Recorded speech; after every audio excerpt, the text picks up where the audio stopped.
അമൃത വിശ്വവിദ്യാപീഠം അമൃതപുരി ക്യാമ്പസിൽ ദക്ഷിണേഷ്യൻ രാജ്യങ്ങളിലെ യുനെസ്കോ ചെയറുകളുടെ റൗണ്ട് ടേബിൾ സമ്മേളനം സംഘടിപ്പിച്ചു. 2 ദിവസങ്ങളിലായാണ് സമ്മേളനം നടന്നത്. യുനെസ്കോയുടെ പ്രവർത്തനങ്ങളുടെയും നയപരമായ തീരുമാനങ്ങളുടെയും അവിഭാജ്യ ഘടകവും ഏറ്റവും വലിയ കരുത്തുമാണ് യുനെസ്കോ ചെയറുകളെന്ന് UNESCO New Delhi regional office director Tim Curtis പറഞ്ഞു. അമൃത വിശ്വവിദ്യാപീഠം അമൃതപുരി ക്യാമ്പസിൽ നടന്ന ദക്ഷിണേഷ്യൻ രാജ്യങ്ങളിലെ യുനെസ്കോ ചെയറുകളുടെ 2 ദിവസത്തെ റൗണ്ട് ടേബിൾ സമ്മേളനത്തിൽ സംസാരിക്കുകയായിരുന്നു അദ്ദേഹം. യുനെസ്കോ ഇന്ത്യയുടെ ആഭിമുഖ്യത്തിൽ നടന്ന ഹൈബ്രിഡ് സമ്മേളനത്തിൽ ഇന്ത്യ, നേപ്പാൾ, ബംഗ്ലാദേശ്, ശ്രീലങ്ക തുടങ്ങിയ രാജ്യങ്ങളിൽ നിന്നുള്ള യുനെസ്കോ പ്രതിനിധികളും വിദഗ്ധരും പങ്കെടുത്തു. വിദ്യാഭ്യാസം, സുസ്ഥിരത, ലിംഗസമത്വം, സാമൂഹ്യ വികസനം തുടങ്ങിയ മേഖലകളിലെ പരസ്പര സഹകരണം ശക്തമാക്കുകയായിരുന്നു ലക്ഷ്യം.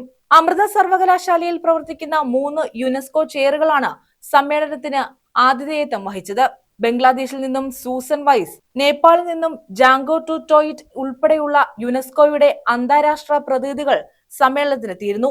അമൃതപുരിയിലെത്തിയ സംഘം സർവകലാശാല ചാൻസലർ മാതാ അമൃതാനന്ദമയുമായി കൂടിക്കാഴ്ച നടത്തുകയും ചെയ്തു. ഏഷ്യയിൽ ഏറ്റവും കൂടുതൽ യുനെസ്കോ ചെയറുകൾ പ്രവർത്തിക്കുന്ന സർവകലാശാലയാണ് അമൃത. News bureau, Ochira.